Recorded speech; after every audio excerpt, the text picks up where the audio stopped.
Welcome back to Spittin Dirt with Sky and Rolly. So today's episode, we're going to kick off with what gear should we bring in our rides, whether we are riding an ATV, a side-by-side, or maybe even a dirt bike with your backpack. So Rolly, Yeah. before we get to that, what is your love for riding? Like, why do you love riding so much in a side-by-side? Well, it's not just specifically side by side. I started with the love of quads. I just recently moved into the side by side world. I'm starting to dig that good because daughter can now wear a seatbelt instead of sitting behind me on the quad, and we can bring more gear. Hence, one of the topics that we're talking about today. Yep. But my whole thing is getting away from this. Getting away from the rustle and bustle of life and getting out in the woods, getting out in the wilderness and getting out into places that you don't get to going to the grocery store, and just to get away from the phones ringing and all that stuff. So and sharing mother nature with the little one is awesome. So yeah, it's definitely peaceful getting out onto the trail and seeing, like you said, what Mother Nature has to offer, what's in our back country of Canada, whether it be Alberta, British Columbia, and hopefully further provinces going east as we move along. For myself, like you said, I started on a dirt bike, but have went through trikes, ATVs, and side by side. The reason is being, for me, is the packing more gear and being more comfortable with the family. Our little guy Mason, he's in the third seat in the middle, and the wife is in the passenger seat, and off we go. So yeah, I'd agree with. Well, how much gear do you bring now compared to what you brought with the ATV? well, it's kind of funny because essentially I bring the same gear, but now I have room to bring more. So now I've added a chainsaw to my arsenal. Folding shovels, saws, stuff that, on an ATV, once you pack your basics, your first aid, all that stuff, and change of clothes and different types of clothing for the different weather, whether it's going to be raining, snowing, or whatnot. Now I can put more in, right? Even some people that we ride with, they have a nice portable barbecue that comes along too, because some of the places we ride to, depending on fire bans and stuff like that, and some places that don't allow open pit fires, a nice barbecue, just throw it out and still get the hot dogs and stuff going, right? So That's the one thing I haven't packed yet is the yeah. barbecue, but I have the roof rack now installed. So that is, I already pulled it out of storage, so it's ready to be put into the side by side and shuffle some gear around, and definitely set for the longer trips. So what? I Go ahead. I know getting into the sport, being really new at it, so best good thing to say right now is you definitely need to be prepared for the unforeseen. Yep. You can always be prepared for what you're planning for that day, but you should always think about being prepared for the unforeseen. Like me getting when I got new into the sport, I bought a used Suzuki, Vincent, went out there, and basically the only gear that I packed was my lunch. And having an older machine and stuff like that, she was bulletproof. She was a pretty good tank, but we did had some things where a flat tire or something like that, and not having anything as basic as just a simple tire pump, whether it be a manual pump or an electric pump, not having that really put a wedge in your ride, because now it's like, okay, I'm flat now, I have absolutely nothing to fix it, so I'm going to be riding back on my rim, so which now is all right. Shot. I'm most likely going to have to replace the tire now. I'm maybe the rim's going to be bent or whatnot. So not being prepared not only ruined a day, but cost me more money by the time I got that thing back to the truck, right? That's just it. Yep. So it's good to say, like, to be prepared and stuff like that, and a lot of things that people think about, like basic stuff. Like, what would you think of basic stuff? Well, basic would be for me would be if we're talking actual gear, would be a first aid kit because anybody can get hurt in many different ways, whether it be an ATV side by side. Would be your tire patch kit with a compressor if you have the storage capacity to do that. If you don't, at least have a tire repair kit so you can plug it, and hopefully you're with somebody that does have an air pump. And your basic wrenches and socket set. So at least you can, take the tire off or tighten up some bolts or, wrench on the machine if you need to, depending what the issue is. So manual hand pump compressor. I've seen some people have CO2 cartridges. That's one thing I've never actually used. I've seen people carry them, but I haven't used one. I've seen them used to pop a tire back on the bead. So it actually has that enough compression to actually do that, eh? If you can get the tire just about seated, you can get, you still have to use somewhat of what happened at that particular instance. They had the tire just about on the bead, and then they were able to get some air into it. It was a compressor air pump. It wasn't the greatest. It was one of those, compressors that you take out, that you buy really cheap at the, Canadian Tire or whatever. You use it once and it just never seems to work again. But it was enough to get a little bit of air in there. It took like 3 shots of CO2 to actually get it to seat, with some help with a ratchet strap. But that was my next question: is how are you holding that tire to the bead? But ratchet strap, going around the center of the tire and squish it in. I've seen that happen a few times. The one time with the CO2, but can of ether. Somebody always seems to have that can of ether. That good old can of ether. Let's spray that in the tire and light that up. I've seen that work almost every time it's used, and I would say it's about a 50% success rate on trimming the eyebrows back too, if you're not paying attention. Exactly. So you definitely got to watch out there. So I come in from the sport of learning. So I'm like, I wouldn't say that I'm still learning, but I'm fairly new into the sport, like maybe 6-7 years. I've been riding with guys that have been riding their whole lives. So it seems like every ride I learn something from somebody every time. Like simple little things, like you said, like the basic kit, like you can go online. There's lots of places if you search for it. Like, it just depends where you are. I found a lot of things online. People down in the States are sharing stuff about what they pack on their gear. And it turns out that there's a lot of people down south that carry a 45 Magnum with them. And it's like, all right. Well, when in doubt, I guess, right? So let's see. Some of the tricks that I've seen on the trail. The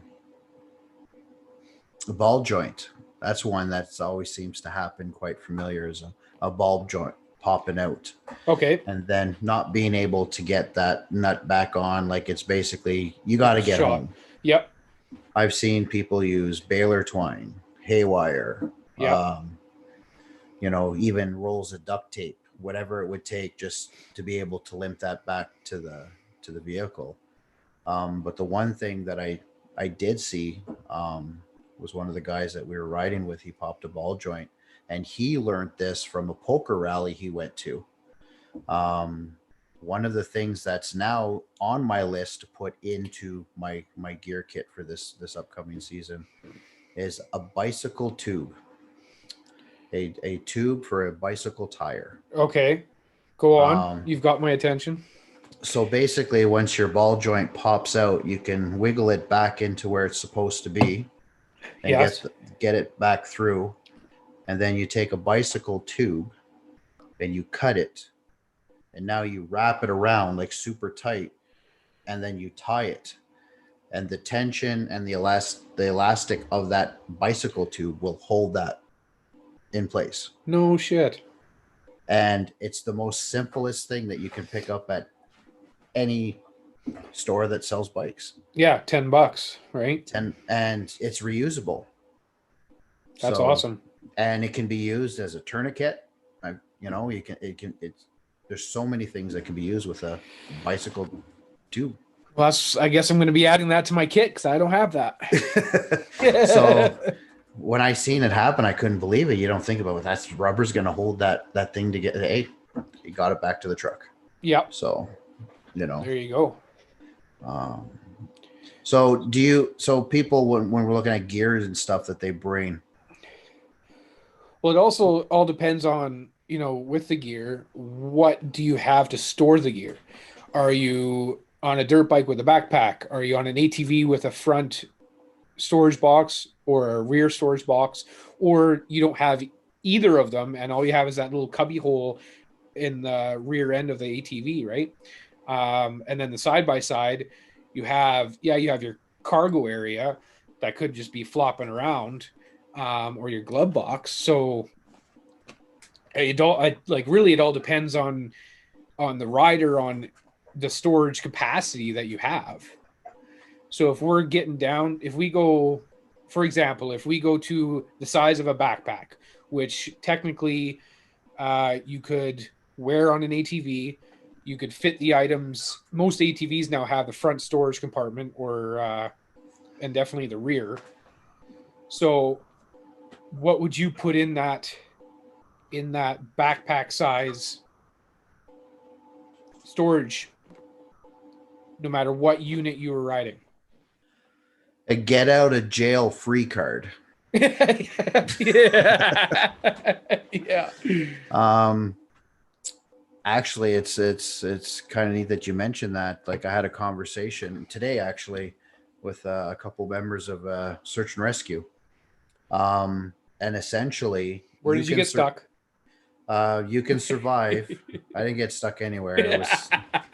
It was at work, and I didn't want to work at that particular time. So let's have a conversation.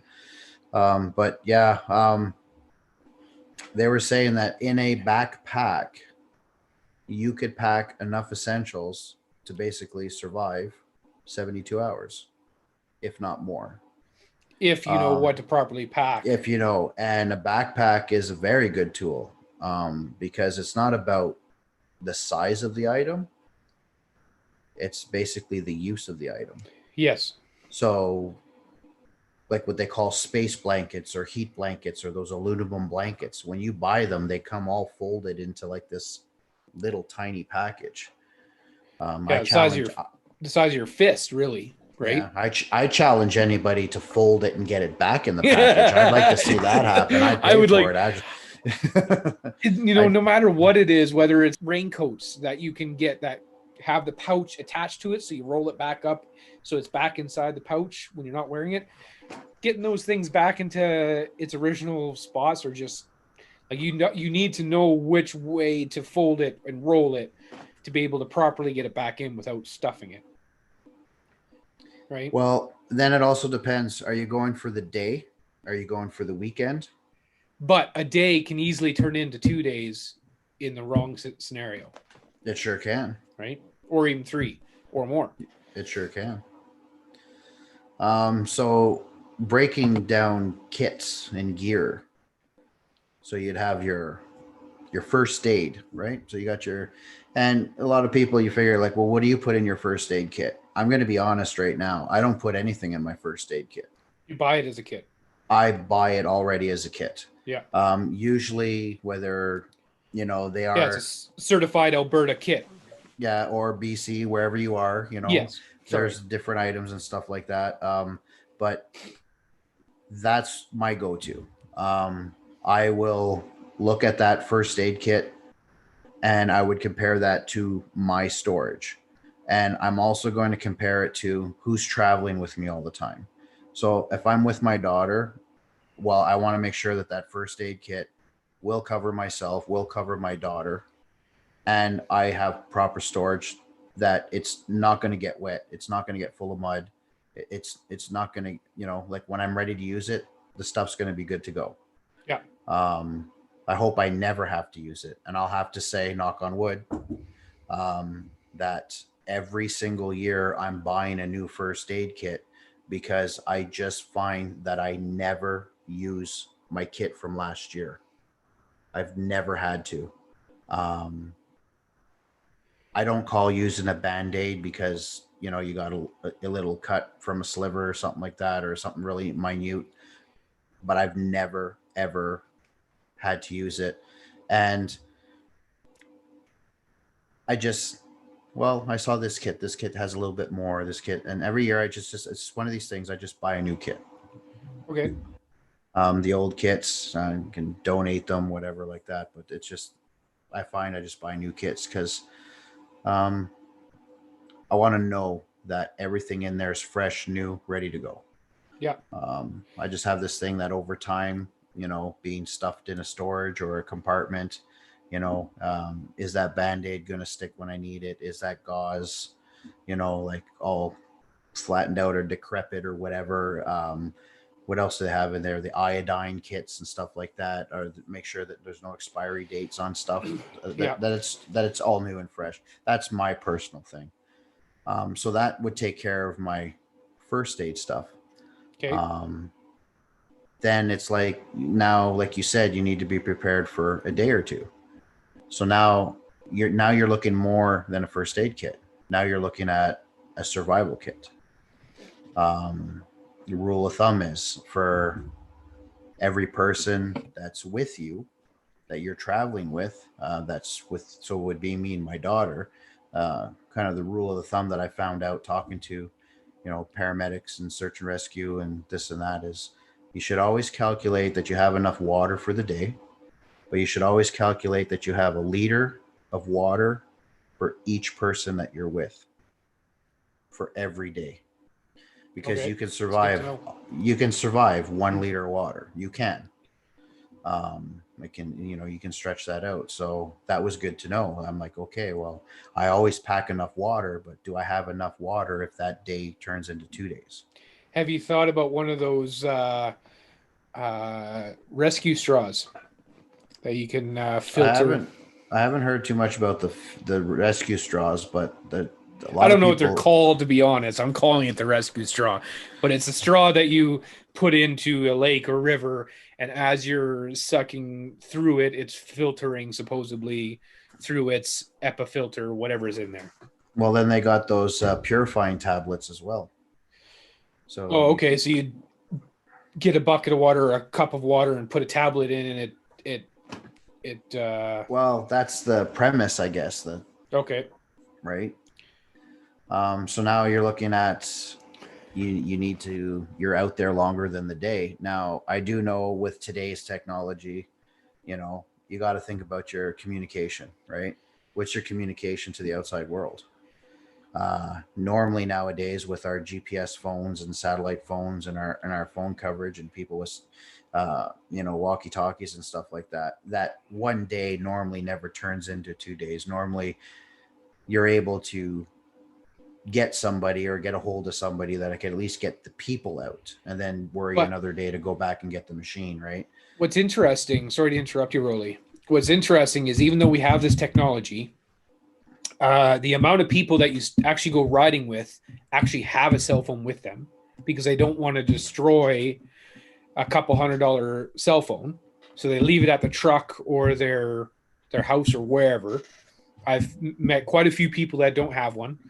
And two, yes, we are able to contact most of the time if you have cell service. And because of that, a lot of people, when they leave their house, they're not telling whoever else that's staying, whether it's someone at their actual house or someone that they know nearby, that, hey, I'm going riding at this location. They just go because they have a cell phone, and then they forget that where they're riding, they might not have cell service, and it might take a few miles to get back into a cell service area, right? Mm-hmm. I'll touch on something about that, about having I guess, a pre-planned trip, like a plan, right? Yeah. There's a great thing that I did find out about today that I'm I'm going to share with everybody a bit later here. It's a great tool Okay. for that specific scenario that you spoke about right then and there. Um, but to move, like, getting back to the kits, like I was kind of saying, like a lot of people with the technology we have, they never, like, in the back of their mind, they're like, yeah, we'll be okay. We'll be okay. We can always get out. We can always get a hold of somebody if I have to. I've heard of people. I climbed the closest hill and I got cell service and I was able to get somebody and stuff like that. Um, but in the meantime, when you're waiting for somebody to get, like, what type of survival kit are you looking at? What are you packing for a survival kit? Do you have a survival kit in your machine? No, I wouldn't say I would have a. Well, it all depends on what you call a survival kit, but really, I would say I have to say no. You could, in If ways, some people would say I have a close to survival kit for what I carry, but I don't actually have a survival kit that would that I can classify as a survival kit. If you know what I'm trying to explain. Okay. And I'm gonna have to be honest and say no. I don't have a survival kit. Um, I would I have enough to survive the ride. And looking into this stuff, are you prepared? It it's an eye opener. It's an eye opener for sure. Um, Exactly that for what we get away with on in an easy day, how easily a day's ride could go horribly wrong. You know, 99% of the time, people are going for the day and having no problem getting back out, right? But so I guess the whole point, like the whole why we're talking, why we're sharing this, and sharing it with everybody out there is, like, one of the things that one of the uh, search and rescue people asked me today, said, so you have a first aid kit? I said, yeah, I have a first aid kit. Do you know how to use it? And I sat back, and I've done the first aid course, so yeah, yeah, I in can, ways. but think about it. Yes, you have a first aid kit? Yeah, I got a first aid kit. It's right there. It's But in the back. We're how good. many people But have do you never know how to use it? exactly? Um, you know, Well, um, I can another thing say is a survival kit. What would determine a survival kit? Now, we're not talking about, some reality TV show, where you're gonna have to go and build a hut or whatever, or some. But so. I can go ahead. what would you do if you were stuck? And let's just say you didn't get stuck and you were stranded for 2 days. Let's just say you got stuck, but somebody, you couldn't get yourself to a safe location or be safe at home until much later in the evening, and it started to rain or it started to snow. So now you're 1 hour, 2 hours, 3 hours past what you planned to be back home. Now you're 1, 2, 3 hours in rain, in snow. Yeah. What do you have Now, with you that's going to help you survive? exactly. Um, do you So have an extra? Do you have extra clothes? I can Do list you off what I have, but yeah, go ahead. Sorry. do you have a blanket? Do you have uh, like, are you able going to? Are you going to be able to survive? Like, I wouldn't say survive, but Are you able to get warm? So do you have a blanket, like you said, or can you start a fire? Do you have that extra liter of water to keep you hydrated? Do you have a couple snacks to get you by for a couple hours to give you some food? Right. Um, that's just exactly it. And a lot of the time, uh, you know, you see riders with the bare minimum, and I mean bare minimum of even to where it's just their helmet and their shirt on their back, and you see it all the time. I live right near a riding area, right? And yes, we are close to a town with a riding area a few minutes away, but anything can happen. And even with it being let's take away this close area, multiple riding areas I've been to throughout the years, you know, you could be 3 hours in the bush and you still see that. So I think it all comes with experience as well. You know, for example, you're going out and learning and gaining knowledge from what you've seen with this tube tire, right? Doing the ball joint. I would have never thought of that, but you experienced it. So now you know for next time and your plan to put that in your kit. And I think that's where it really comes down to is getting involved in scenarios and then understanding what you wish you had at that time. And so now next time you are making sure you have it so that you can, right? Unfortunately, you know, as human beings, sometimes we just go that route instead of listening to, you know, a rescue people that are giving you knowledge. Like they do say a first aid kit, a rescue kit, you know, a GPS, even just for hikers. But how many hikers even do that, right? They just put on their shoes and hit the trail. I find that most hikers that I've encountered have more gear on them than some people that are going out riding. A true hiker, yes, I will agree, has the proper gear and going out.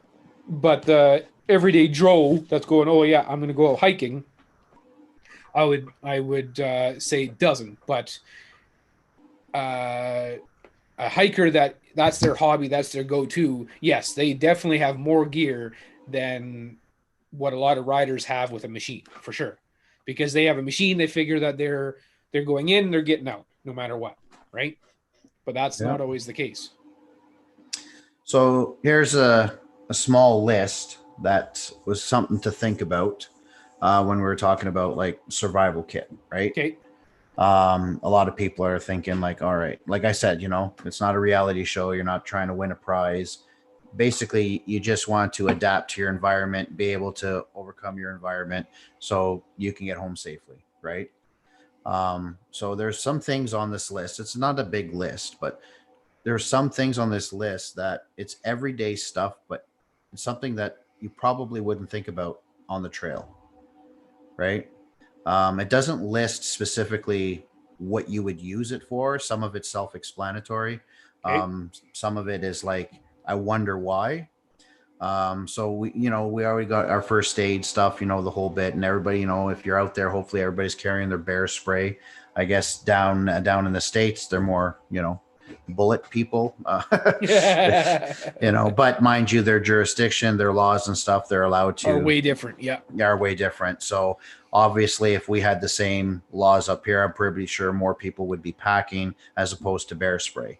And that's another topic we can discuss a little bit about bear spray. But this list here, I would have never thought, like I said, some of this stuff out on the trail. On the list here, we got survival candle. I don't know why it's specifically called a survival candle, but we'll just say a candle. Matches, waterproof. Okay. Lighter. So now you got 3 sources there of heat, 3 sources there of fire, right? One thing that's so easy, a mirror. I would have never thought to bring a mirror. No, I would have never thought about bringing a mirror either. A compact mirror. It's a way to signal for help. A small compass. Do you carry a compass? Nope, I don't have. A lot of people have GPS, and they're using that GPS, the compass on the GPS, right? Yeah. But do you have, when the power goes out? Do you have a compass? No, I don't. Do you know how to use a compass? Yes. I just don't have one. I know that it's always pointing north. And I remember back when I was a kid learning about compasses and putting it on the map and figuring out. But I don't know. Unless I knew exactly that the truck was southwest of me, I would most likely find the truck, you know, but yeah. Cotton ball.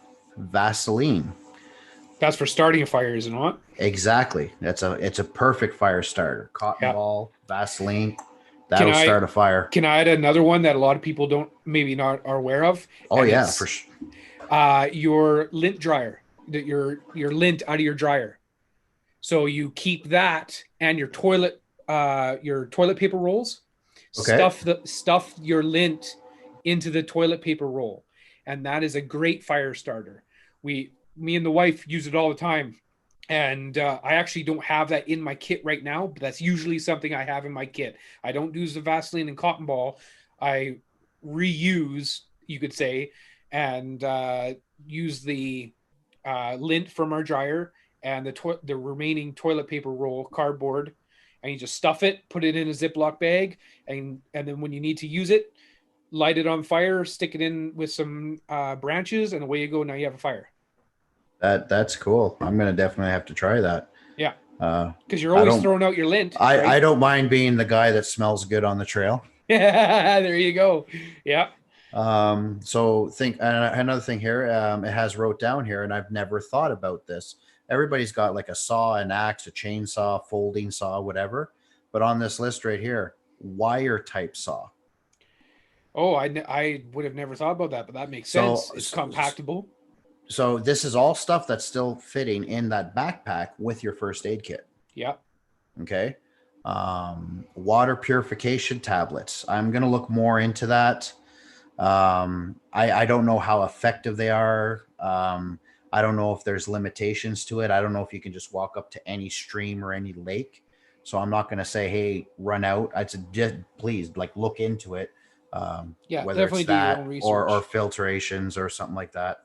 A folding knife. Now, whether it be a Swiss Army knife, a multi-tool knife or whatever, that's great to have. But they also say you should have a folding knife that's just dedicated, a knife on its own. Sometimes when you have there's nothing wrong with the multi ones, but if the multi one, it's a little bit more cumbersome to do certain things with, right? Because they're just a Yes. bit, so just to have that nice folder, whether it's a pocket knife or just one in your backpack. If you want to bring your great big machete, great, no problem there. Can opener. Yeah. Have you thought about ever bringing a can opener? No, I've never thought about bringing one, but I'm pretty your sure. multi-tool would have one if you did carry that. Yeah, for sure. Stainless steel wire, about 10 foot in length, rolled up. That's great. You can do all kinds of stuff with steel wire. Yeah. A parachute cord, 10 feet. There, another rolled up, small and bowl. Parachute cord. I think they're just talking about the white nylon, really nice, strong, durable cord. Not too big, not too fat. Well, it's that it's that multicolored quarter inch or even less cord, right? It's not even just the nylon. I can't remember exactly what material, but yeah, it's made out of multiple different strands, but it's super small, but super strong for creating your structures, a trap or not a structure, but a shelter, right? Or using it to grab something, multiple uses with rope. But it's definitely not that yellow, I want to say nylon, but it's probably not even nylon, but that crappy rope that you can buy at any hardware store. Do you know what I'm talking about?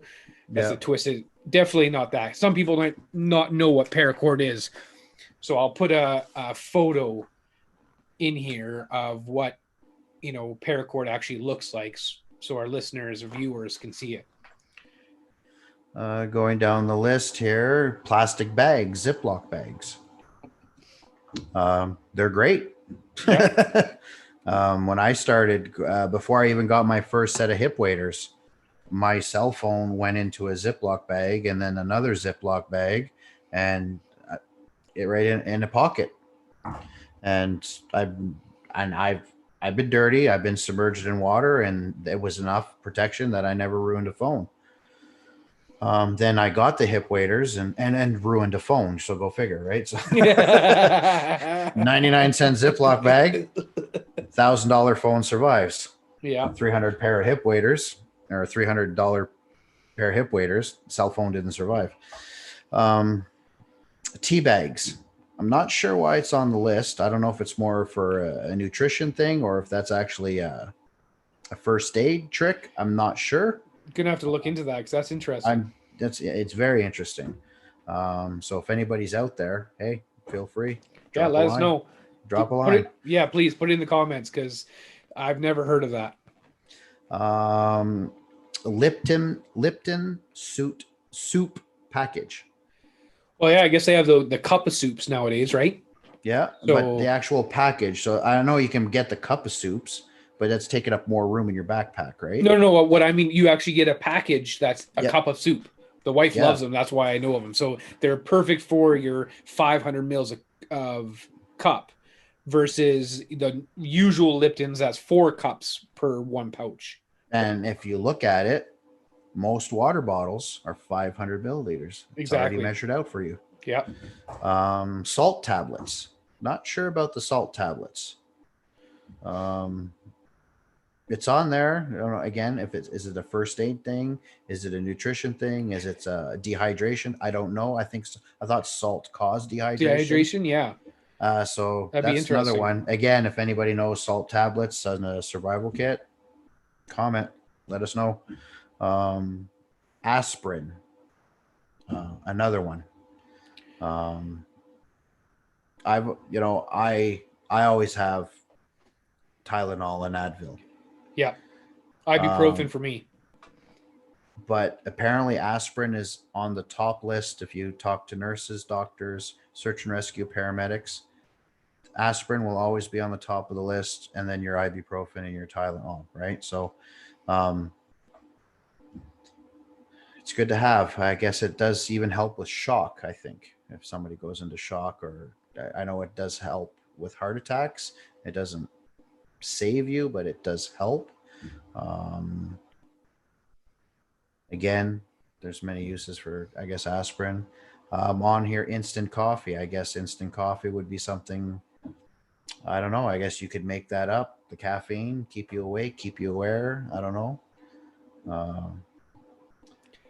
Folded plastic garbage bag. I guess that would be good to separate wet stuff with dry stuff.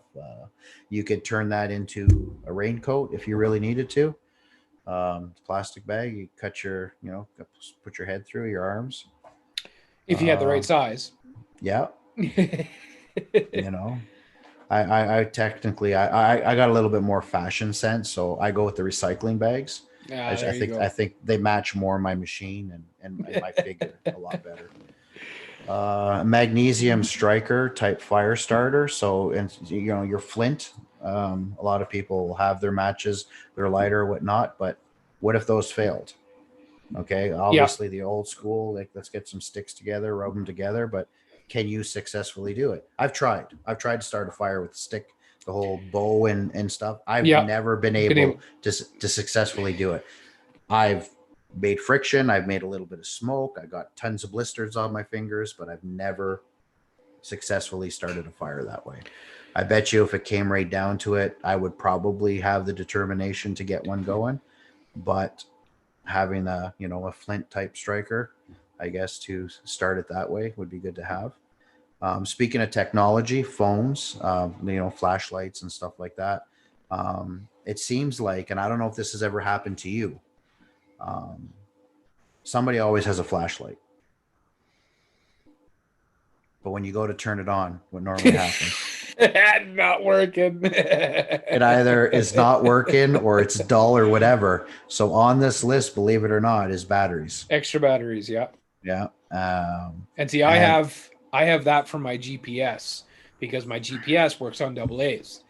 So I always have 4 extra AA's in my kit for my GPS. And it's funny that you say that because on this list, that's the size of batteries that are recommended are AA. Oh, really? Okay. So basically, I'm looking at, all right, if I'm going to be running a flashlight or something like that, something small, something that I'm going to pack, well, obviously, I'm going to look for something that's going to be running on AA batteries. Like you said, your GPS, most things run on AA batteries. Now, AA batteries, if you're intuitive, you can, pieces of wire, you can use it to power up I wouldn't say a lot of things, but if you really needed to, you could probably make your own flashlight out of the bulb of your machine, a couple pieces of wire, and a AA battery. Yep. It's been done. And last on this list here, a whistle. Yeah. Do you have a whistle in your kit? Nope, but I used to make fun of somebody that did, and I still do because they would use it. And the time that we used it, the person that saw us, because we were now walking, I had a broken ankle at the time. I'm in a cast. So I'm out, of course, riding as a passenger. I'm not driving. I'm riding as a passenger. We get sunk in Skeg. We were out walking on the road. We hear people riding in the area. So we're waiting, and he brings out this whistle and is whistling away, and I'm laughing my ass off. And the two guys come ripping around about half a click down the road. And they stop because they see us waving, and then they heard the whistle, and the one guy realized that, okay, something's not right. You know, they're waving, and they have a whistle. And then the other guy heard the whistle and thought we were cops and took off the other way. So he's like, what is going on? So we both, like, we didn't realize one knew what was going on and one didn't. So because the one took off the other way, his buddy realized he's taken off. So he whips around, chases after him. Next thing we know, they come back realizing that, no, we're not cops. We're just stuck. And we need for them to go get help because we had no cell service.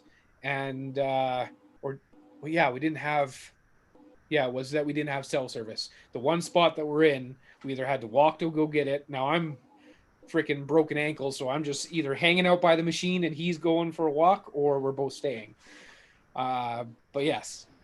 But think about it. Think about the whistle. You can buy a whistle at a dollar store. Yep. And it could save your life. It can. It definitely can. So that little list right there that I was provided. Well, I found this. I don't even know what website I found this on, but they're saying that everything that was listed there could fit in an 8-inch by 4-inch, 10-inch container. Whether it's Tupperware, your glove box, or basically the little storage box at the bottom of the ATV, or your backpack. So basically, this could, whether you're dirt biking, hiking, ATV, quad, whatever, this would fit nicely in a backpack with your first aid kit, and you'd still have room for the necessities that you would want to bring. Again, bear spray. People like to wear it. Some people like to have it just clipped off the backpack. Some people just store it. About bear kit, I always thought it was funny about the bear spray. Was whenever you need it, are you ready to use it? Because I always kind of used to make fun, and I'd be like, because I got bear spray, and I got it. It's still in the packaging that I bought it. Yeah, and it's stored in my side by side, and I often wonder. I'm like, well, there's a bear there. Do I have time to go back there? Like, if I go, hey, whoa, bear, just give me a second. I got to go back here and grab my bear spray. Is he going to wait for me? Am I going to be able to get it in time? Right. Like you see all the time, whoa, bear. I'm going to be like, give me a second, bear. Just 1 second. Right. I got some treats. I'm just going to go get some treats back here. Right. No, I think pretty sure if they're determined to I wouldn't say charge you or whatever, but if they're determined and if they're curious and they're approaching, do you have time? Now, my go-to is put the son of a bitch in gear and get the hell out of Dodge. That's my go-to every time I come to a bear. I just leave. That's it. I've never been in a situation where where I could not leave, but I just leave. I just get in my machine, go. See you later. And it's never been an aggressive encounter, but you go that way, I go this way. We live happily ever after. That's how I look at it. But again, you carry bear spray. Now, question for you, because I've been in both scenarios. When you're coming up, if you came up to a bear or passing a bear and you're in a group, are you pointing out that there's a bear, or are you continuing on like you never saw anything and then letting people know that there was a bear in the area? I've pointed out, and if there's other people coming the opposite way on the trail, I will stop. I will tell them and stuff like that. But I've had two types of scenarios where there was a bear on the trail. I was the lead. Everybody was following. I came around a corner. A bear walked up onto the path in front and kind of looked at us, didn't like what he saw the whole bit, wasn't interested. Our machine was loud, just walked right across the trail into the tree line and stopped at the tree line and just watched, right? So I slowed down. I didn't try and bolt out of there. I just kept an eye on where he was, where he walked into the tree line. And I slowed down and I looked behind me and I did the signal, watch, there the whole bit. And everybody that was behind me, and I'm pointing and I'm driving away, stopped to see what I was pointing at. And it was like, no, I didn't want you to stop. I'm just trying to tell you there's a bear there. Yeah. And I look back and I'm no word of a lie. There was people, their phones were out, pictures were being taken, nothing wrong with it. Obviously, that bear made its way farther and, people felt comfortable enough to stop and take a picture. But again, I try and signal there's something there. People stopped to see what I was pointing at as opposed to keep going. And then I had one time where I pointed it out, everybody saw, and then people just darted. And it's like the group kind of got separated there for a second because we were at a nexus on the trail where there's a bunch of trails that kind of like meet in this one area. They got spooked. And I pointed that way. They all looked, they went, oh my God. And so, it's just funny how it. No, and that's why I ask, because it's you never know how people are going to react. Right? They're either going to think of the right thing and just keep on going. Okay, yeah, I see it. Let's just keep going, mosey on our way, leave him alone. We'll keep doing our thing. And then there's people who are like, oh my God, a bear. Let's take some photos. And then you have the third where it's like, oh my God, a bear. And they freak out and don't even think about, just continuing with the group. You spread, like you said. So with that being said, so we covered a bit of first aid, a bit of survival kit. And like I said, like I've been riding for, 6 years, 7 years, maybe. I don't know. I'm really not good with time. I'd have to look at when I bought my first quad till like today. It's probably a lot. See, my daughter's going to be 10 and my first quad, she was a year and a bit old. So, actually, no, she was walking around then. So I'd say about 2 years old. So I'm going to say about 8 years I've been riding. And even though I've been riding for 8 years, I'm still learning. So as I go out there and get information and talk to people, again, don't ever be afraid to ask. Don't ever be afraid to be too prepared.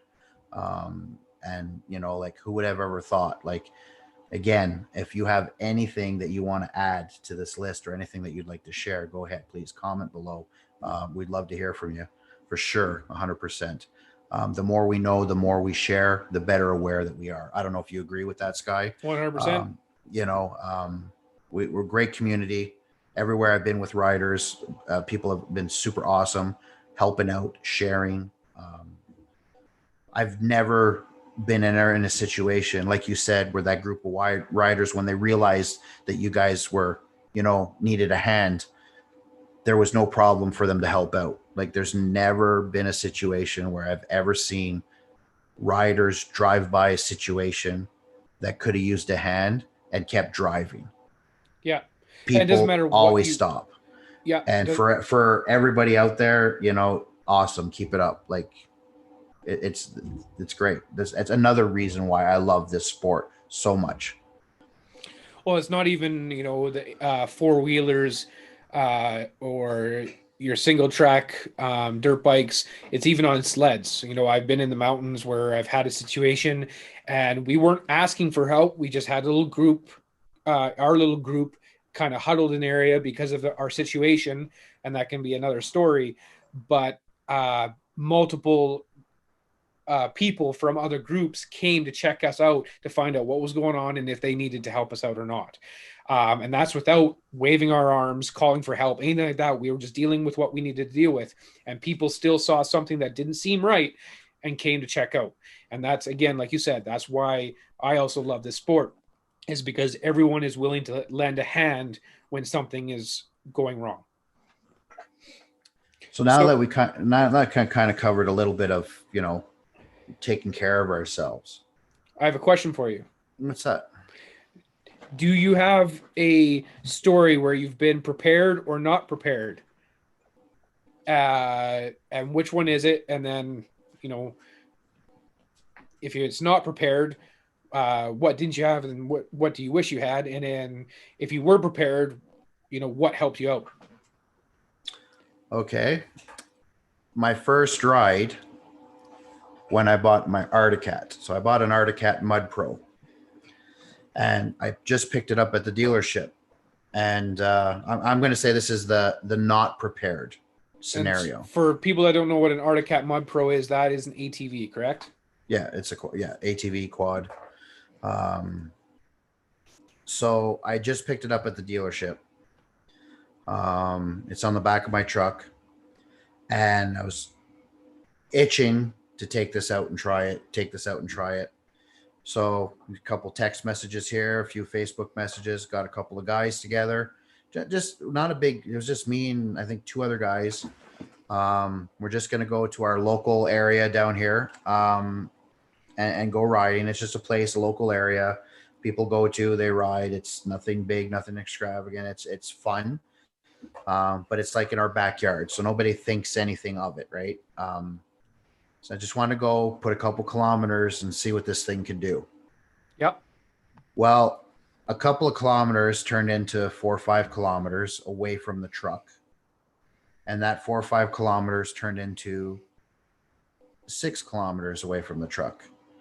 And we stopped to have a break. And that's when one of the guys noticed that I had a low tire. And I'm like, oh, wow, well, that kind of sucks. And we went to it, and we could hear air coming out of the tire. Not good. So it was coming out of the valve. With everybody combined, we had a tire plug kit. Yes. We had an air compressor. Yes. But not one person had a tool to just tighten the pin in the valve, because that's what was leaking. I thought most of the tire kits come with that nowadays, but maybe I'm wrong. Not what we had. And again, like I said, this is an unprepared one, right? So when the tire kit came out, it was missing half the pieces. It had the T for the plug, and it had half of a plug. And it had a couple of valve caps. Okay. Everything else was missing. Yeah, usually they have the valve core, which is what you need to tighten, and then the valve core tool. But hey, I guess every kit's different. But that's all that was there. And then the cheaply bought air compressor that had no options, no nothing. I'm pretty sure on a good day, if you put that onto a pedal bike tire, it would probably take 12 hours to pump it up. But again, that's being unprepared. I had absolutely nothing. This is a brand new machine. Yeah, you just wanted to get on the trail. I had literally, I didn't even have a backpack. I had a little bottle of water like this right here, 500 milliliter bottle of water. 2 cups for our American friends. And that was in the little cubby. That's all I could fit in that cubby. And my cell phone, because I was just going to try it out. Well, I decided to turn around and try and get to the truck and beat the flat. It turned out that I was able to get my bike back to the main trail, and the main trail is a well-traveled trail. People go up and down it with their trucks, their Jeeps and stuff like that. So I was able to get my bike to the main trail and then double with somebody back to the truck and then come in with my truck and load it that way. Let me tell you one thing. Loading a quad onto a truck with ramps with a low front tire is not fun. Yeah. It's not fun. So that's my little unprepared story. I know it's nothing huge. It's nothing extravagant, but like I said, it was right in my backyard. Never thought anything could happen. Brand new machine.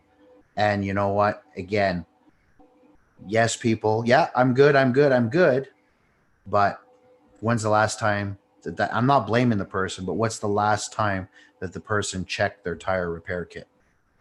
When's the last time did they check the functionality of that air compressor? Yeah. No damage done, no harm. We weren't really far away, but still, that could have been way worse. Yep. We could have been in a situation where, the bike would have had to been ditched, the quad would have had to been ditched, and I would have had to double all the way out and either take the tire off and bring it out and repair it and bring it back, or go get the proper tool and come back. But either or, like I said, not much of a little thing, but it did put a spoke in the wheel because our ride was done. Yes. So. Okay, well, you went with the not prepared. I actually have a prepared, and this story actually goes back to where I believe we first met. So Which we was met. That was a ride and a half. So we met at Bear Mountain, correct? Yep. Okay. Now I've got two stories, but this one came, involved you in a way. Now I'm pretty sure because we went out, and now for people that don't know, two different towns, Fort St. John, BC, and Grand Prairie, Alberta, come together to meet halfway at Dawson Creek and go to Bear Mountain. We had roughly 33 or 38 people or something like that show up, and that's machines. That's not people. It was something in the 30s. I remember because it was a huge. There was 38 riding out on the trails, but that's not counting all the people that stayed back at their trailers that were camping. Yes, yeah, and most of the people weren't even camping. There was a good chunk, but a lot of people just drove that day, such as ourselves. Now, I could be wrong at this part of the story, but I'm pretty sure it was one of your friends or that came with your group that something was going on with this quad, and the only way we could get it started was by boosting it. I can't remember what the quad was, but I think that was the Honda. Was it the Honda? Okay. Yeah. So I didn't want to say it. It was a Honda. So all the Honda bashers out there, okay, this is for you, right? For all the Honda bashers. So the first time I've ever seen a Honda get towed out of the bush. I'm going to tell you that right now. So I ended up having booster cables, a small set of booster cables, in my cat, and I was able to help you guys out, boost him to get him going, but then it wouldn't stay going, or I can't remember what the actual issue was, but we were able to get started. But then you guys said you're gonna get him out, and then you ended up towing him, or you and somebody else towed him.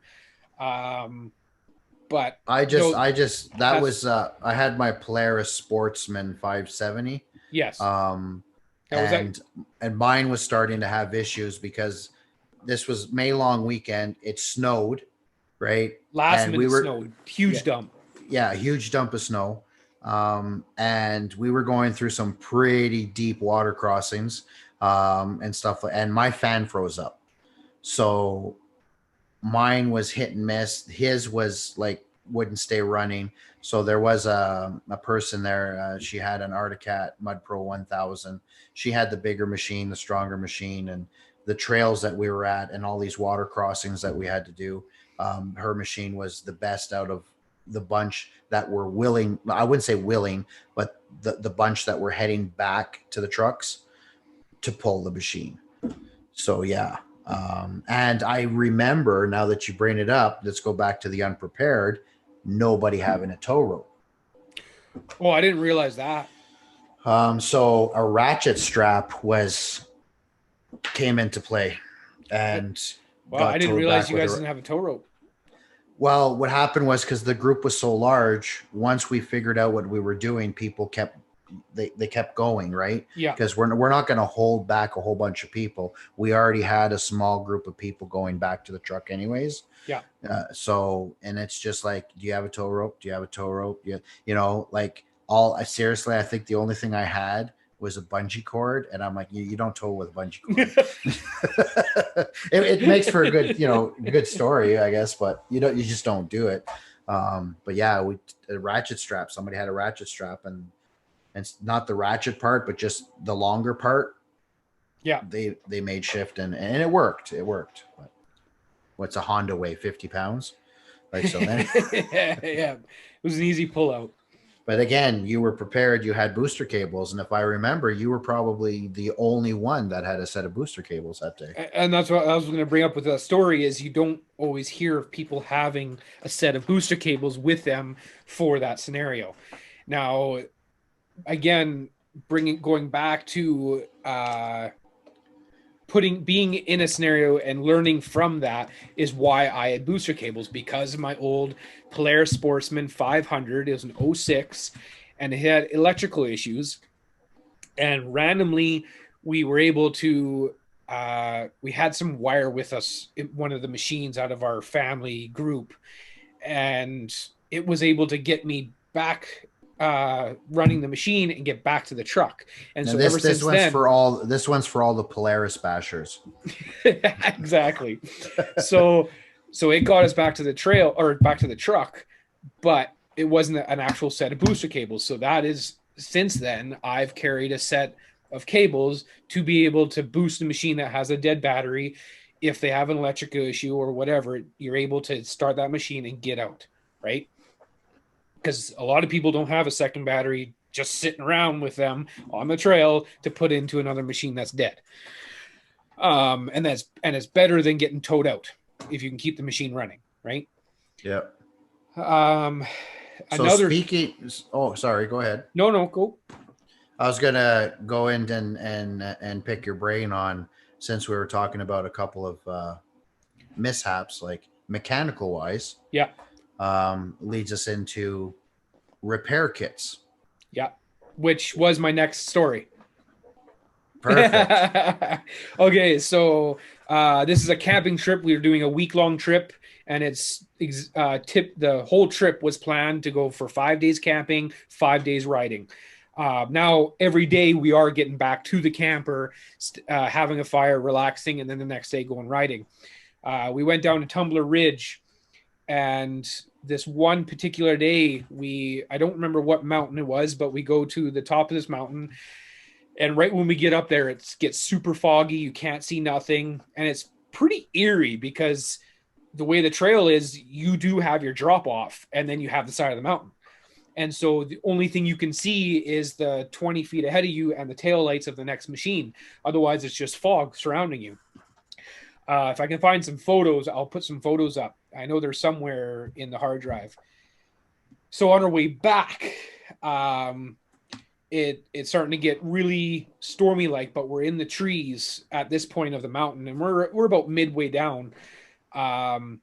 Next thing I know, my castle nut lets go on my left front side of the machine. And this is where having the proper tools can get you going. So I have the proper tools. So the cotter pin sheared, castle nut has loosened off, so my tire's all wobbly.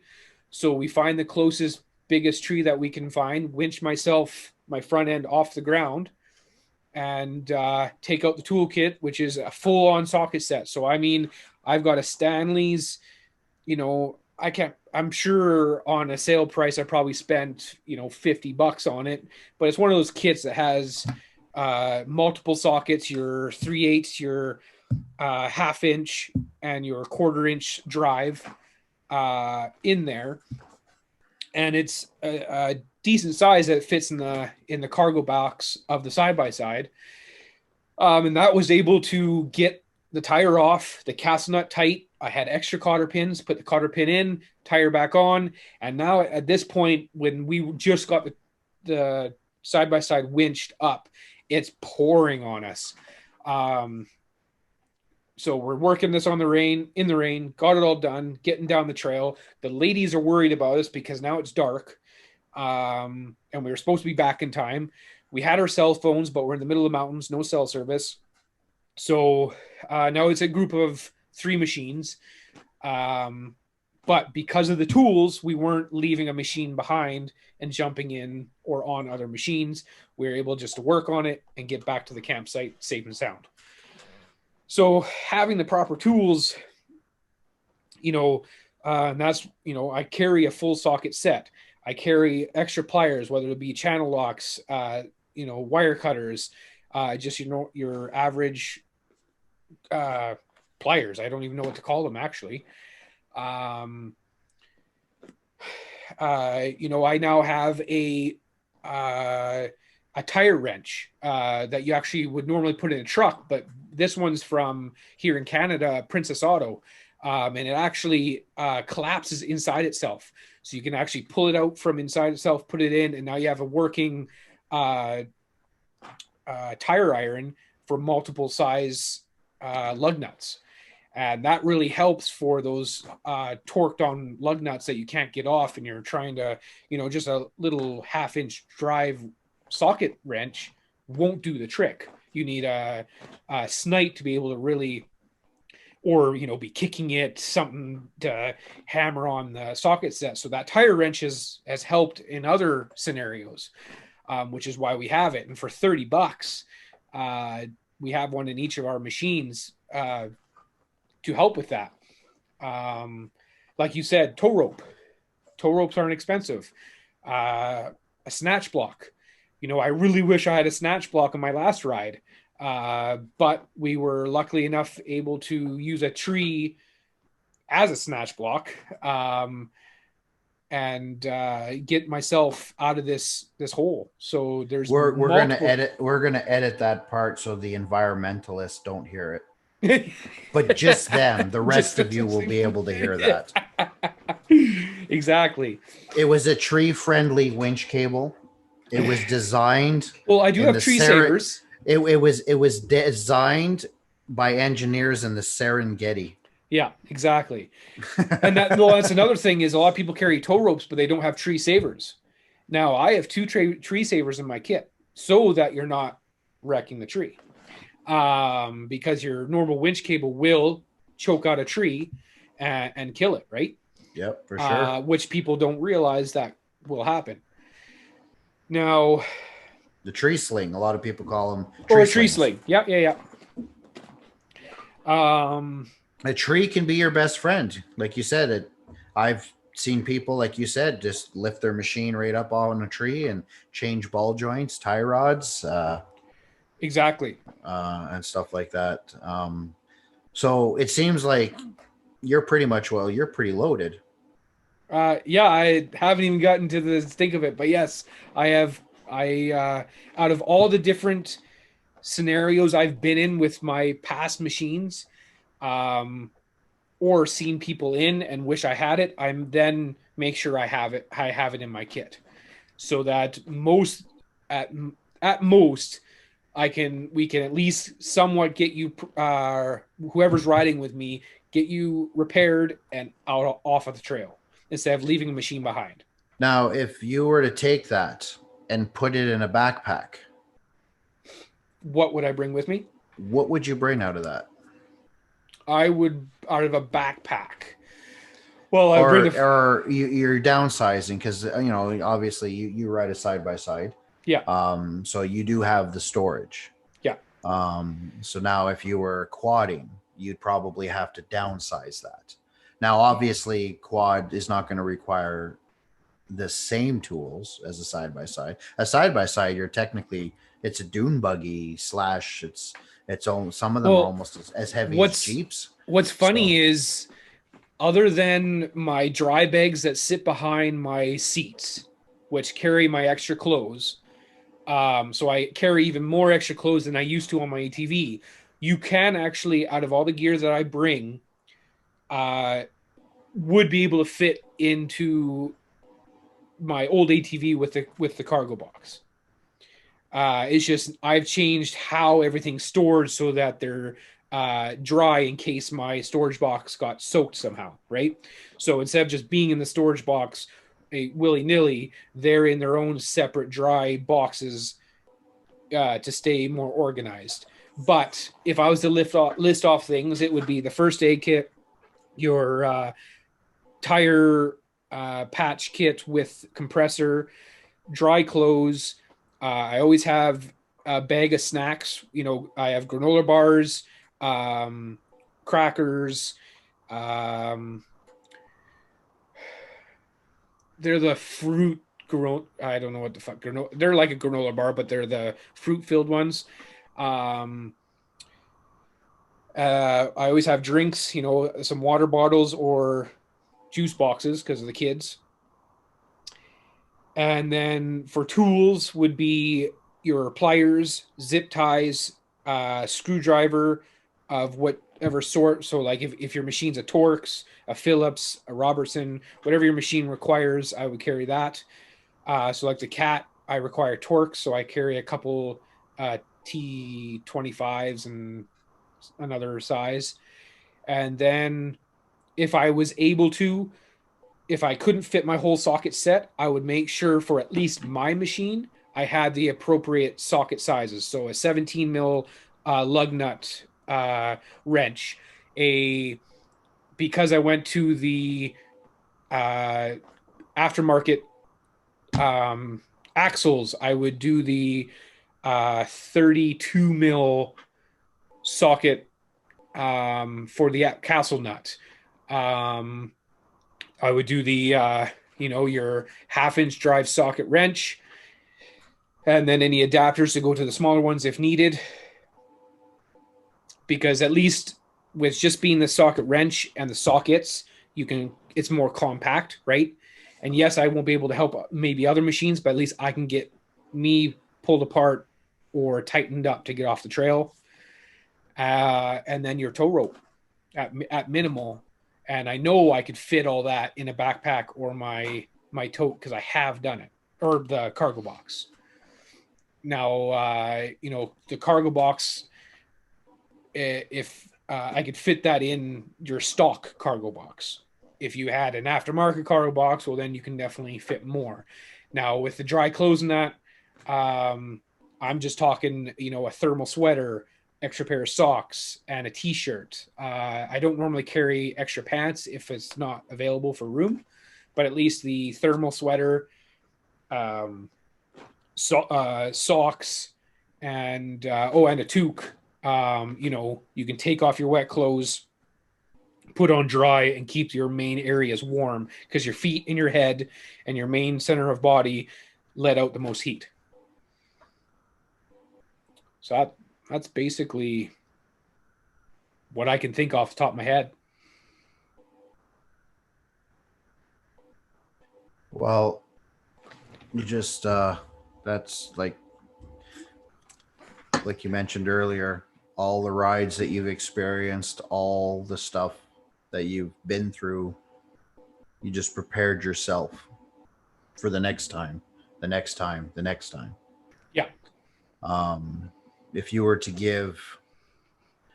take that, let's say, a little challenge. I'm putting the challenge out to you, right? So, okay.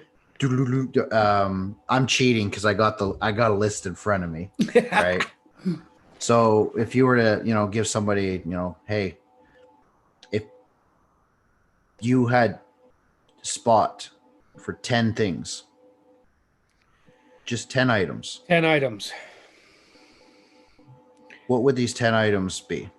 Okay, now my question is... Not the first aid, not the survival. We're talking like tool-wise, like... Okay, just tools. So my first tip right off the bat is know your machine. Okay. Good one. Very good one. The reason I say know your machine is because if you don't know how to maintain it and pull it apart, you're not going to know what to look for that's something that's broken or how to put it back in its place when it's broken. Because it can be so. That's a very, very excellent point. So knowing your machine, for example, I was able to start listing off the exact socket sizes I require for my personal machine. that I have in my kit, right? Whether it be the castle nut, a 10 mil A-arm nut, a 10 mil goes a long way on multiple machines or vehicles. And that's why the joke goes that a 10 mil is never be able to be found when needed, because it's used for so many. I always found that the 10 mil is whenever you find a really good deal on a ratchet set, 10 mil is the one that's not there. It goes from 9 to 11. So there's a reason why it's not there. Probably because the engineers that designed this stuff needed the 10 mil back in the factory to fix something. Exactly. So yeah, number one, knowing machine. Number two, your basic tools. So we can say a set, if you went to buy a pliers set, you would get your cutters, your normal grips, and your needle. So we'll just like pliers, whether it's a kit or just pliers. Yeah. So exactly, pliers. You want, either twine, your baler twine, or zip ties. So some type of material, or the tube tire, to be able to tie something tight together and keep it in its position that you've attached that securement to. So some type of fastener. Fastener, yeah, there you go. Zip ties, duct tape, tire tube, whatever your trick is. So what are we at now? If you're in Vietnam riding, you could use bamboo, right? Just get some bamboo and wrap that around there pretty good. That's a fastener. Yep, exactly. Was that number 4? I think so. Yep. Next would be your tow rope. Okay. I would hope you have a winch on your machine, but a tow rope. Whether it be a wrenches or socket set. Okay. So if you know, and I have both. I have a socket set and I have a set of wrenches. So either of those. You don't have to have both. Tape. I have electrical tape and flagging tape with me.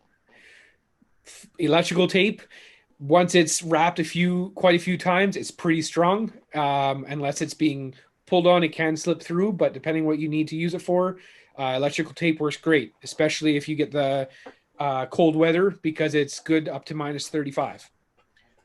We use it at work all the time, so that's one of the reasons as well why I carry it, is because I'm used to using it in working conditions. Flagging tape. Reason for that is if there's a danger zone or something sticking out that shouldn't be, that's hard to see until you get up close, we flag it off for the next travelers that are down the trail or in the future, so that everybody. So your flagging tape would be a part of your repair kit. Yeah, I guess I can't. Well, it's tape, so that's why I included it in there. It's a fastener. That's true. Yeah. It is a fastener. I've seen people, okay, don't laugh, but I've seen people tie their mirrors back on with flagging tape. Well, yeah, you're right. I've seen people tie their water bottle to a handlebar because they didn't have anywhere to put their water bottle. Yep. So yeah, I'm not saying anything. It's a fastener. It is fastener. Yeah. It can work in your repair kit. Also, it could be used as a tourniquet. Yeah. You can also use flagging tape to if you had to splint a leg or splint an arm. Which is exactly what we use both for, the electrical tape and the flagging tape. We also even use a ratchet strap, actually, to splint my leg when we were on top of the mountain. So another story later on. That we'll save that for an episode. We'll call it. Maybe we'll get a couple callers in and share some. I wouldn't say injuries like gruesome, but maybe some incidences where they had to help somebody out, like because of medical reasons or an accident, or how they've been helped. Exactly. What else can you say for a repair kit? Now everybody needs to bring a MIG welder. You gotta have a MIG welder Yeah, because you just exactly. never know, right? Because you know what? If I can't get to that bear spray, I'm going to get to that MIG welder, and that bear better keep moving Well, because I don't have it, but ether, you know, will help you depending on your machine, can help you, not in a good way of for your machine, but can start your machine or blow up your tire back on the bead. Um, what other tools do I have that I have a hatchet? I don't have an axe because I just put on my cargo net, but axe is next for now me. for every Arctic Cat owner that's out there, a hatchet is a necessity because at one point in your Arctic Cat career, you will want to use that hatchet on the Arctic Cat. Yeah, There's exactly. many times I wished I had a hatchet for my Arctic Cat. But some But I'm type not I'm of not I'm not kicking the brand. It was a good brand, but I'm just throwing a joke out there for all you Arctic Cat bashers. yeah. Now people are probably wondering, well, how's a hatchet a repair kit? Well, if you can't get your A arms or your tire back on your machine because you totally blew at side out, a hatchet will be able to uh, chop up a dead tree on the side of the road so that you can use it as a ski to be able to pull your machine out. Yes, you're not repairing it, but you're getting the machine, I'm going to say partially repaired to at least get it off the trail. Does that make sense? Yep. And for your Arctic Cat owners, you can cut up a tree and place all the logs and pieces around your Around Arctic it. Cat. Then go into your survival kit, grab the lighter, and then the cotton balls with the Vaseline for your fire starter. Just place it ever so lightly, light it, and walk away. Arctic Cat fixed. Again, I'm not bashing Arctic Cat, but this is for your Arctic Cat bashers. uh, So this list that I found, I'm not going to take credit for this list. I did a lot of searching, like because we talked about this, I think a few days ago about some, we were exchanging ideas about, because hopefully one day we're going to get out there on the trail together, and I always pick people's brain of what's out there and stuff. So I kind of looked out on the internet. I kind of found this list. I'm not saying this is the go-to list, but it was just kind of a list of 10 items that kind of like summarized things that could be helpful on the trail. I myself, I've never had to do any major repairs on any of my machines on the trail. The worst thing I've ever had to deal with was either a flat tire or overheating machine, which is another thing too that you'll get a lot of very quickly. Overheated machine. Some people bring water. I've seen people bring water guns and stuff like that, so they can shoot water into the radiator to get some mud and dust out and stuff like that. So, your weed sprayer. yeah, weed sprayer is another one, full with water, the whole bit. So there's a lot of pretty cool things that people have been able to pack for that reason. But I've never had to do, strap a ski, make a ski to limp my machine home or anything like that. Knock on wood that I've never had to do that, but I've been riding with groups where, there have been some repairs that were needed to get the machine back to the truck. before you continue your list here, you mentioned something that some of our listeners may have caught on to, and I just want to elaborate on it. You said, hopefully, when we get together and go out on a trail. For those who are listening, we are both in two different parts of the province, which is 5 hours away from each other. So we have not been able to line up our work days off to get together recently to go riding. So hopefully in the near future we're going to, but with that 5 hour difference, isn't stopping us to do this podcast because of the love of the sport. But it is unfortunately holding us back to at least ride together on the same trail at the same time. Right? Yeah. Yeah. I'm on the west side of Alberta. You're on the east side. So, yeah, hopefully we can get together and hopefully never have to use any of these kits that we're talking about. Yes, exactly. But The only kit that I would really like to use is once we're back and we're around the fire. There's a little kit that I always save at the truck or I save back at the camp. is that your little sparkling fire changer? No, this is the kit. I call it the adult kit, right? A lot of bubblies in there. So yeah, so when we're all back at the campfire and share a few drinks and some good stories. Yep. There's also that kit too. But again, moderation. So this 10 list that I thought was, I don't know, for a guy that's still building, and again, 8-9 years still building, right? So to summarize it, I guess, so this was called 10 required tools in your ATV kit or side by side or whatever. And so it would probably even work for a dual sport dirt bike, anybody riding any machinery out there, I guess, on the trails. So the first on the list was a tire pressure gauge. We've talked about compressors, we've talked about repair kits, all kinds. I mean, not once did either one of us ever mention a tire pressure gauge. Nope. Sometimes the compressors can give you an idea what's on there. I've never seen an actual pocket size compressor gauge be accurate. It's normally one of the first things that goes on those air compressors, but tire pressure gauge was one. This number 2 was tire plug repair kit. And however you would find that there's smaller kits, there's larger kits that would have, your plugs, your T-handle, have your CO2 cartridges, all that stuff. They're actually, who is it? Colpin, I think, has a really good kit. So if you look it up, Colpin is an aftermarket accessory company, and they have a pretty good tire kit. I think, what's the other one? Slime. Tire slime.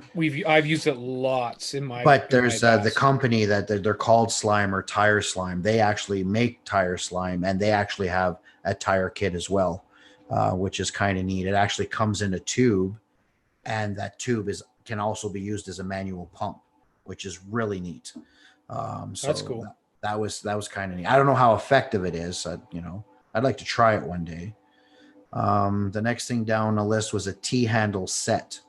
If you can't bring wrenches or sockets or anything like that, you can always find these T-handle sets that you can exchange the bits with sockets and bits for, and sometimes some of the bolts, the stuff you got to get to, are in a pretty narrow area, and these little T-handles, you can get a little bit more grip, and you can get your hand around them, work a little bit better out on the trail, because sometimes on the trail you don't have that hoist or that lift or the convenience of what you would have back at the garage.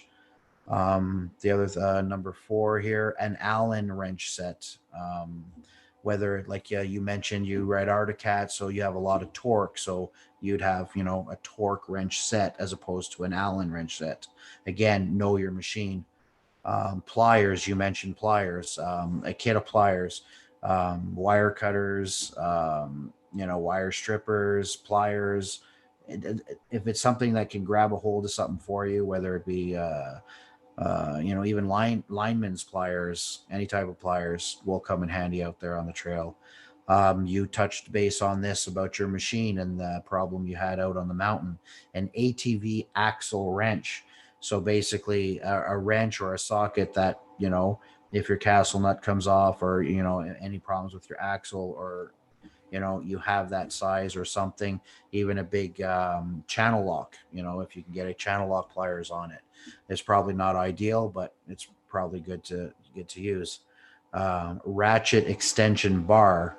I know a lot of people out there, like, I'm not going to go around with a great big bar on the back of my machine or whatever like that, but there are tools that, people can use to pry, right, to get more leverage. People have linked wrenches together and stuff like that, right? And that's one reason why I like that tire wrench that I talked about, is does that Princess Auto still sell that? Like, yes. If it does, maybe throw that up. I'll throw that up. I can't remember the exact name. They give it a different name, but yeah, the half of it comes. It's inside of itself, and what's nice is the larger uh, piece of it is able to be act um, as a snipe for your socket wrench when you need to loosen or tighten something up, right? So you're not having to carry that extra pipe because you're actually carrying a multi-purpose tool in a way, right? Yeah. Also, if you run out of bear spray and you didn't bring your MIG welder, that ratchet extension bar, that could thump that bear pretty good. If it's that close, I'll use it. I thought you were gonna use a throwing star or a fucking nothing against boomerang. bears. Nothing against bears. I love bears. Winnie the Pooh, Honey Pot, awesome. But what I see out there on the trail, he can go that way. I can go this way. Next down on the list, toe strap. You mentioned the toe strap. Here's one thing, and I'm hoping one day that one of the people that I ride with, I'm hoping one day he can call in to the show because this next item on the list, when I saw this, the story that he has to share, it's an interesting story. And this is one of these things that this day ride turned into almost a 20+ hour ride. So I'm hoping one day, I'm pretty sure he'll call in and I'll have him tell a story. But the next thing on the list, a bolt kit. How many people have a spare lug nut? Or spare lug nuts? How many people have a spare lug nut bolt that comes, through your wheel? You wouldn't believe how many people have broken a wheel stud, or lost a lug nut and stuff like that. And they're like, how do I get this tire? Well, you don't have any spare lug nuts or wheel studs. You can actually buy kits. I know Polaris has a kit. You can actually go to Polaris and buy a bolt kit specifically for your machine. I believe Yamaha has one as well, and it'll come in a dish, and there'll be enough bolts and wheel studs in that plastic container that you can repair. I believe, I don't know, I don't think it's all four wheels, but you can repair, I believe, two wheels if you really had to. So I have a story on that. I'm not going to tell the whole story, but that is one reason why I have two in my kit. I don't have two studs, but I have two lug nuts, is because Buddy had his machine worked on at the dealership, and we went out for a ride. He did not check to make sure that his lug nuts were torqued or retorqued after being at the dealership. And we're so many kilometers in the trail. Now, this trail that we were doing is, actually the same trail that you and I were on, but we just went a different path. So it was a 55-kilometer trail by the end of the day. I think that was actually maybe one way, but anyways, doesn't matter. He lost all four lug nuts on the trail, and the tire went past him. On the trail. So we had to winch the machine sideways to get the machine right off the ground. Luckily, somehow we were able to find 3 out of the 4, which got him through the rest of the day because we had the proper tools to make sure they were nice and tight. But, he went and got all new studs and lug nuts, from the dealership. And then that is when I went and got myself an extra 2 just in case if something like that ever happened to me. Because, now going from, 4 down to 3, anything can happen, or 4 down to 0 and not being able to find those. Now, what are we going to do? Right. We're going to be putting on a ski and winching that thing, towing that right out of the trail. Yep. And so, and when I saw that, I'm like, so that's definitely one thing I'm going to look in to see if Yamaha has a bolt kit. I'm hoping they do. I did see one online, but it wasn't for my machine particularly, so I'm hoping I can find one for my machine. The next thing, screwdriver, multi-use screwdriver, multi-head change screw. If if you're worried about So space and you can't have, you don't have lots of storage, there you can get a multi screwdriver that you can change the heads if you really need to. Another thing too, now I want to make a for recommendation on that. for screwdrivers, flatheads, two flathead screwdrivers. Believe it or not, you can change a tire right off your rim. You can put a tire right back on the rim with two flat screwdrivers. If you know how to do it, yes. So, and that was basically the last thing on the list there. So basically, um, I think basically from what I've read and kind of what I'm researching, um, you don't necessarily want to rebuild your machine out there. You just want to be able to, limp it, as they say, limp it back home. Um, Yeah, so that being so able then you to can not deal leave with it it. overnight. Yeah. So because there's many stories, like, it has happened where people just leave their machine overnight and come back the next day. But it's, if you can limp it back home and take care of it in a better environment, that's always good to have. Now that screwdriver set, the multi-tool screwdriver set, I want to make a recommendation, and that is to not have the multi-tool set that has the individual bits. You're gonna drop them, or they're gonna fall out of its package, and you're not gonna find them in the grass or dirt. Get the screwdriver that you just slide the whichever Phillips, Robertson, flathead, whatever you need on the screwdriver itself, so it's always attached to itself. I have one, and it's right there, so I'm not going back and trying to find a little bit and then hoping the magnetic is holding it while I'm working on the machine, and then pulling out and realizing that little attachment is gone somewhere in the dirt, snow, grass, whatever. It's get the multi-tool that's all fully attached and doesn't become disassembled. And again, no way, like, are we saying that we are experts. We are Um, no, just experience. We're just guys that go out. We love riding. We've both been into situations. We've both been around situations. Like I said, I'm always learning every day. I reach out. I ask people. Basically, be prepared. You can never be over prepared. You could always be underprepared. And that's the one thing that, this whole thing about talking and reaching out to people is, just be aware. Like, yes, it's your backyard, but your backyard can become really, really big. Well, and that's when you're in a situation. When a lot, if they say that most of the time that people get in the most dangerous situations is in their own backyard because they feel the most comfortable in that area. And right? Unfortunately, the most incidences normally happen in an area that you're quite familiar with. Yeah. So yeah, just like, and again, if anybody out there has anything to share about first aid kits, survival kits, packing ATV gear, tools, any type of advice, anything you'd like to share. Again, we're not experts. We're out there. We're talking. We're having a conversation. We're reaching out to everybody out there. There's a lot of people probably listening in right now that are just hearing these things for the first time. And there's probably things that we didn't touch on. Please share, like, grow this conversation. Share your knowledge, share your experience. Again, below, comment, links, whatever. Reach out. We'd love to hear from you.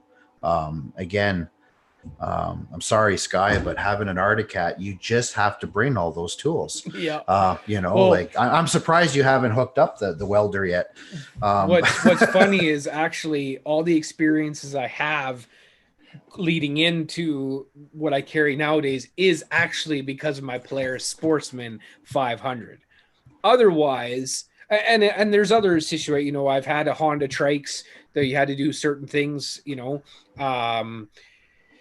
but most of it was actually due to my Polaris. But a lot of people think it's because of my Arctic Cat, and that's actually not wrong. That's wrong because I mainly just broke axles, things like that. Now, it was the type of riding that I did. But there is a lot of things wrong with Arctic Cat, or Polaris or Honda or Can-Am, but my kit, I can actually say, is not due to my Arctic Cat. So yeah, and I'm pretty sure we just it was kind of covered like some of the things that I've found out. And one of the things that I mentioned earlier that I did want to share with everybody, when I was having a conversation with our local search and rescue, and I just want to give a big thumbs up to those boys and girls out there all over our Canada, all over the world, paramedics, search and rescue people. Like here in Alberta, we have Stars Ambulance, we have technical search and rescue. Our paramedics, like my hat's off to these people. A lot of these, technical search and rescues, not for profit. Stars is not for profit. They all rely on donations. So hopefully you've never have to call these people in to help you out. But they're a very good source of information. If you do go on their websites and stuff, they do have some really good links, some really good source of information. Reach out. If you're not in Alberta, likewise, BC, across Canada, there are people you can reach out. There are institutes. They're not just there in case of emergency. Now, don't call the emergency line and say, hey, I'm going riding. What do you recommend for an ATV riding kit? That's not what the emergency line is for. There are links on the pages. Reach out. They actually have many, many links and many resources to help you plan for a better day, no matter what your outdoor activity is. Go out there with a good day, good plan, come home safe, right? That's the end of the day. One of the things that was shared to me that I'd like to share with everybody out there, if you don't know about this app, I was just introduced to it. It's a phenomenal app. I'm just going to grab my phone here. This app is called Adventure Smart. Basically, a phenomenal app. You can open it up. You can plan your ride. You can literally pinpoint on a map where you're going to be. You can describe where you're unloading. You can describe how long you're going. You can list your whole itinerary. You can also add an emergency contact, and you can have an estimated time that you will be safely back to the truck. So for example, if I'm going to ride locally, I can say I'm going to my local riding area at this staging area. I'm planning on going for 4 hours. These are the trails I'm going to hit. I'm planning on being back at the truck at 4 o'clock in the afternoon. If at 4 o'clock in the afternoon I don't check in, it will actually send a text message or an email, whichever one you choose, to whoever my emergency contact is, which would be my wife. And she would get a text message, and she would already know that because it would already text her my itinerary when I left. And then it would send her a text going, Rolly hasn't checked in. And if she hits a button, it'll actually show her on the map where I am at that particular point. If I'm still in GPS satellite, if you have a phone with GPS, that's great. It'll show her where I'm at.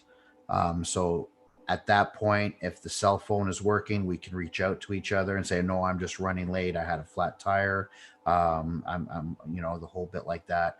If I can't check in, if she can't get a hold of me, then if she needs to, then she can take the next step, and it'll show you where my phone's last pin location was, not because I pinned it or the last time it lost communication.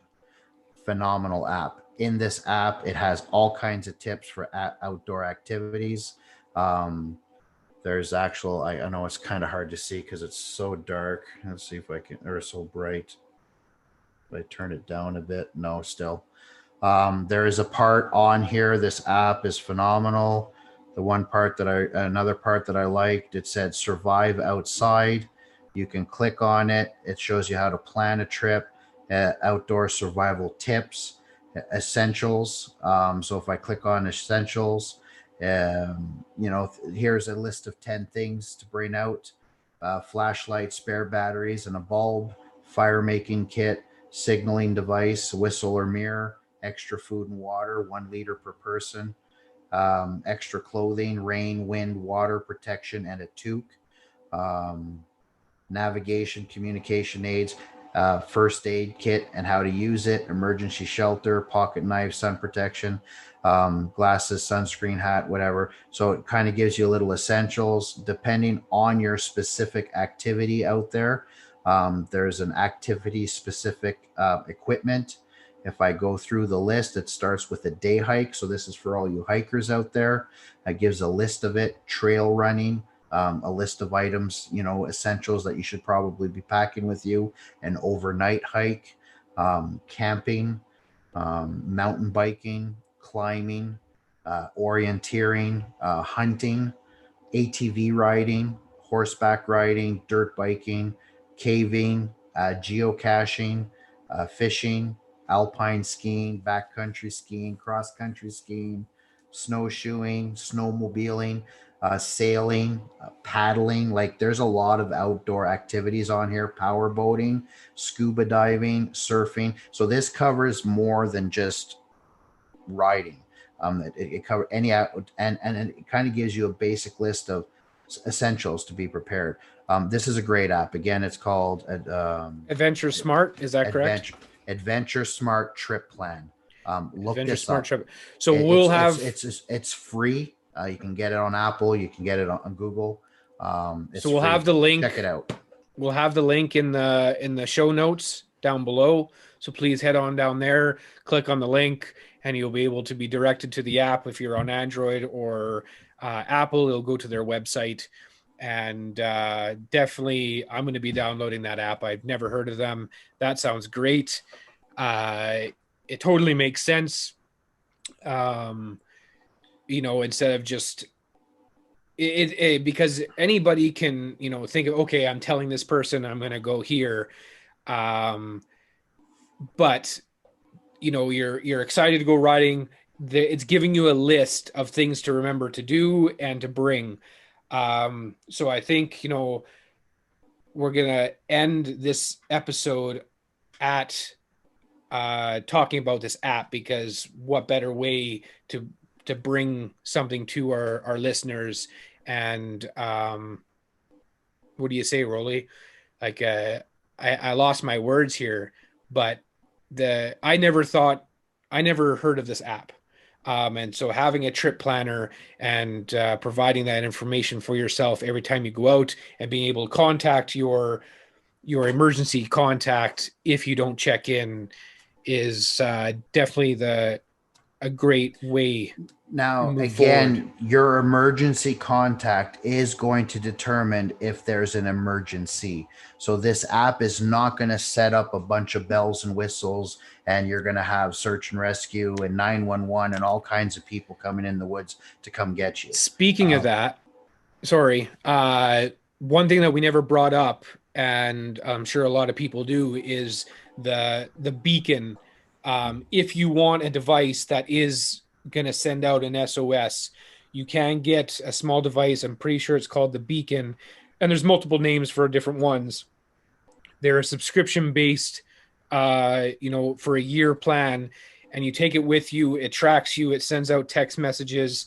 But when you are in a state of emergency, you can hit an SOS, and it will send someone like Stars to your rescue when you are in a state of emergency. So if you are going in the far back country, that is a great idea to take that item with you and have that subscription, so that you can immediately be in contact or send out a beacon saying, hey, I'm here, I need help. And within hours, you will be hopefully rescued, pending your,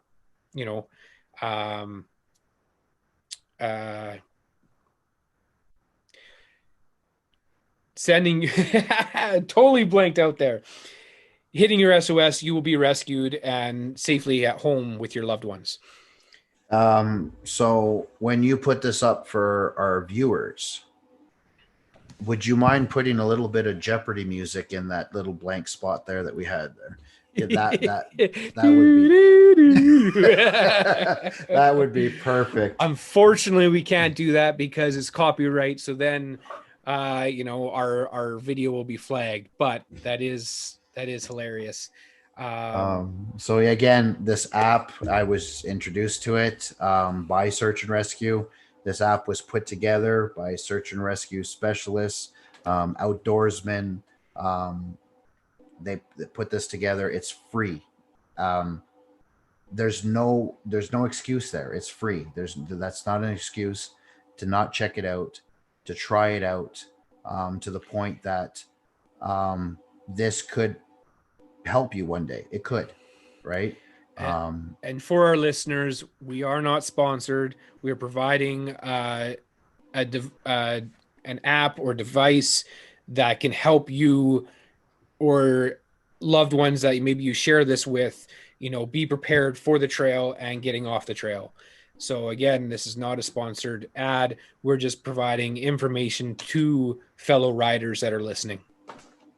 For sure. So thanks everyone for tuning in to Spittin Dirt. We're Sky and Rolly, and we will see you in the next episode. Ride safe.